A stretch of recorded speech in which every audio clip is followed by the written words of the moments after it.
What's up, Taiwan? I'm Yvonne with news from here in Taiwan and around the world. Taiwan's largest annual military drills, called Hanguang, are now less than 2 weeks away. Rick Glauer reports on the latest details revealed by the Ministry of National Defense. Here at Taiwan's Ministry of National Defense, the military is revealing more details of upcoming live-fire drills, set to be one of the largest ever. For the first time, Taiwan will temporarily shut its main international airport to practice repelling an attack by China. Claiming Taiwan as part of its territory, China has recently upped threats to take the country by force, including sending over military boats and simulating a blockade. This year's exercises will focus on protecting critical infrastructure, as well as coastal and air defences.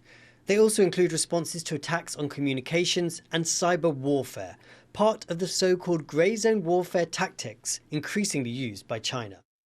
我们会做一个相关的护航防封锁的一个作战的一个演练，还有做一个战术的一个作为的验证。当然这个部分要结合到三军的兵力来共同来执行。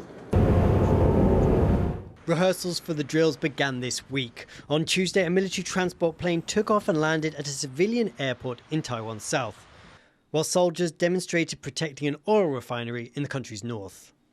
Alongside the military drills, exercises will prepare civilians for war. This includes country-wide air raid drills. There's already an app that will direct citizens to the nearest air raid shelter.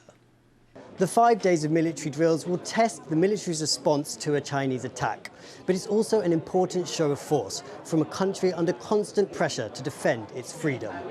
Andy Xue, Sam Hui and Rick Lauert in Taipei for TaiwanPlus.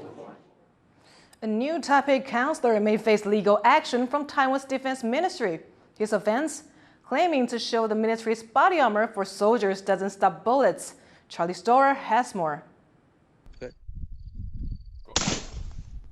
This is a bulletproof vest that has failed to stop a bullet.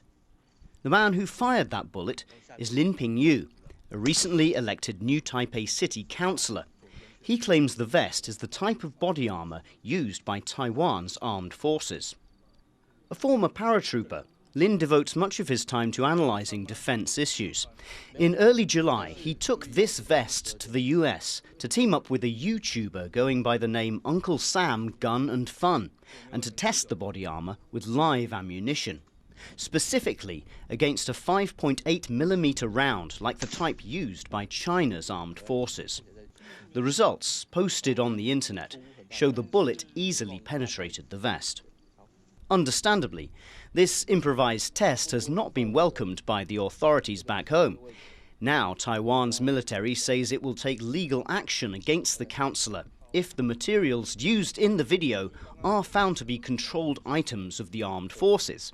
That is to say, if the body armour was the genuine article.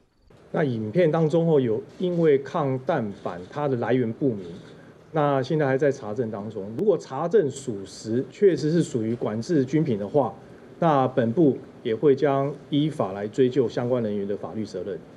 But some defence experts in Taiwan have voiced support for Lin. They say that the flexible gun regulations in the US could provide a good opportunity to test Taiwan's military equipment. Testing could only be good, right? Like, this engenders more sort of a discussion on, what sort of equipment is necessary and what sort of equipment is produced domestically that could actually fit the requirements. The Defence Ministry insists that the body armour issued to Taiwan's soldiers has passed all necessary requirements, which includes testing in the US. But Lin has pushed back, saying that real combat situations are a lot different from controlled test environments. He also says there are a number of serving members of the armed forces who support him, and he's prepared to face the consequences of his actions.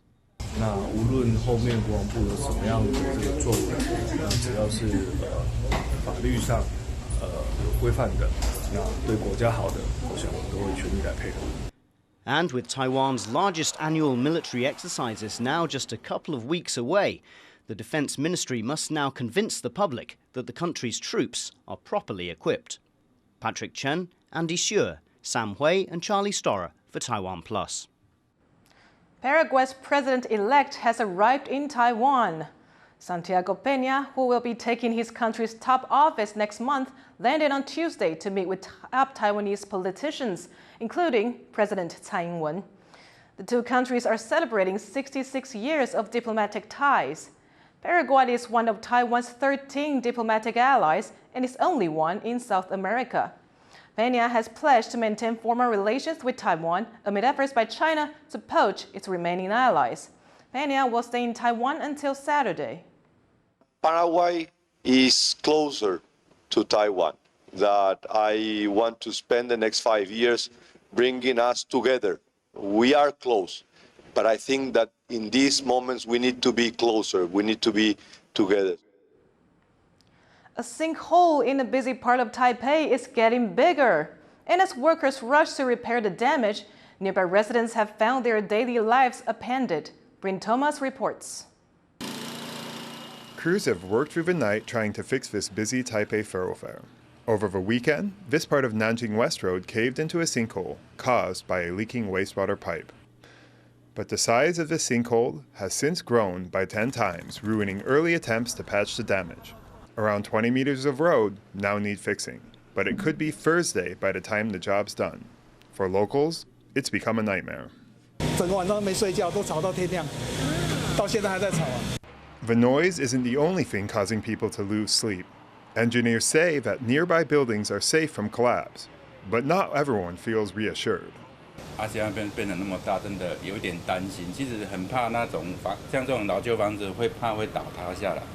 even those trying to live as normally as possible are having a hard time.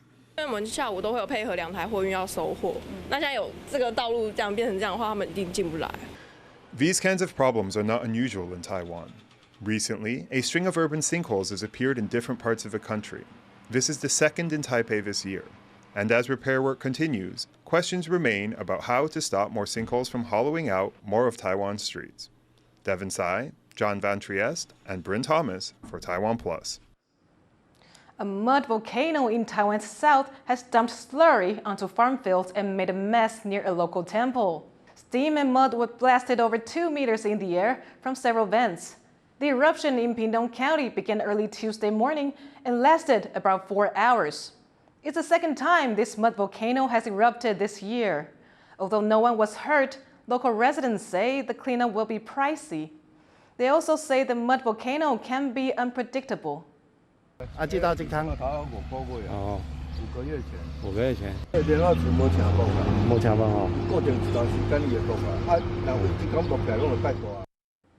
A religious festival in northern Taiwan is swapping real pigs for piggy banks.